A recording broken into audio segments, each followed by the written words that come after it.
Alors, bonjour tout le monde, bienvenue à cette séance extraordinaire du 24 juillet, midi 15.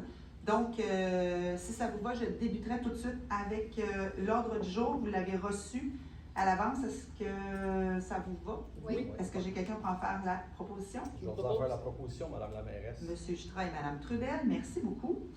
Point 3 maintenant, c'est un appel d'offres public concernant le pavage de notre piste cyclable et la piste multifonctionnelle. On en parle depuis longtemps.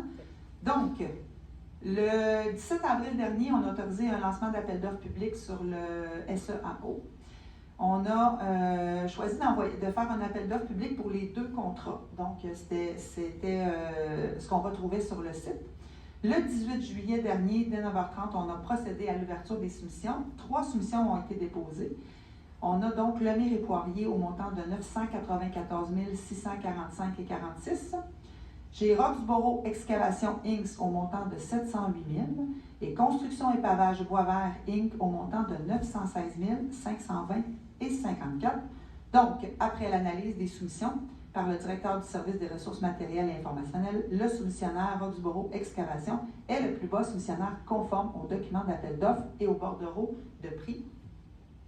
Donc, la résolution est toute simple, c'est d'adjuger le contrat pour le pavage de la piste cyclable et de la piste multifonctionnelle à Roxboro Excavation au montant de 708 000 $ taxes incluses, de déclarer que tous les documents d'appel d'offres, incluant, mais ce non limitativement, le devis, le bordereau de prix, les annexes, les addendas et tous les documents signés le 18 juillet 2023, ainsi que la présente résolution font partie intégrante du contrat. Et peut-être juste rappeler que la piste cyclable doit être asphaltée cet automne. Donc, les gens devraient voir ça dans les prochaines semaines. Alors, est-ce que j'ai quelqu'un pour en faire la proposition? Je vais vous le proposer. Madame Trudel, est-ce que j'ai quelqu'un pour l'appuyer? Je vais l'appuyer. Madame McMahon, merci beaucoup. J'ai l'impression de jouer, Ouais, tourner la tête de tous les côtés. Autre point que nous avions aussi à l'ordre du jour, c'est un bail entre la Ville de Nicolette et l'Hôtel Montfort.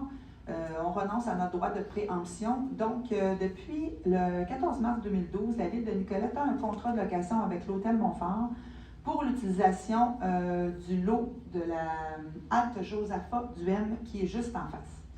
Donc, c'est tout simplement de signer un nouveau bail avec l'Hôtel Montfort et de renoncer au droit de préemption relativement au terrain actuellement loué à l'Hôtel Montfort. Donc, le terrain appartient à la Ville de Nicolette, mais l'Hôtel Montfort peut en disposer pour sa clientèle, mais aussi pour les citoyens. Donc, c'est renouveler, en fait, ce bail-là avec l'Hôtel Montfort. Est-ce que j'ai quelqu'un pour en faire la proposition?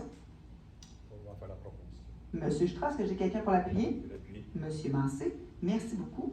On n'avait pas d'addition à l'ordre du jour. On n'a pas non plus de citoyens, pas de période de questions. Donc, est-ce que je prendrai quelqu'un pour faire la levée de l'Assemblée? Oui. Madame McMahon, est-ce que j'ai quelqu'un pour l'appuyer? Un classique. Monsieur Jutra, merci beaucoup à tout le monde. Merci beaucoup aux gens aussi qui vont nous regarder via les plateformes. Et je vous souhaite une bonne fin d'été et on se revoit au mois d'août. Merci beaucoup.